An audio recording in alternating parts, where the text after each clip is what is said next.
Match হেরে ভাগ্য খুলল সাকিব শান্তদের।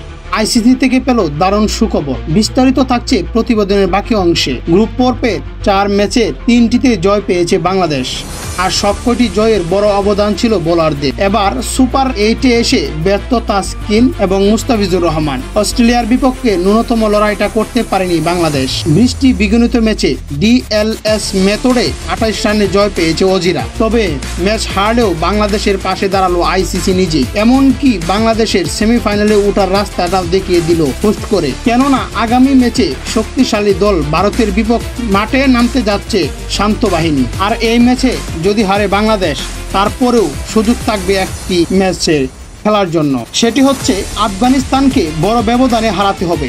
তাহলেই সেমিফাইনাল খেলতে পারবে সাকিব মাহমুদুল্লাহর দলেরা। ঠিক তেমনটাই জানিয়েছে আইসিসি থেকে। তো দর্শক, আগামী ম্যাচে ভারতকে হারাতে পারবে কিনা, নাকি আফগানিস্তানকে বড় ব্যবধানে হারাতে পারবে, জানাবেন কমেন্টস বক্স।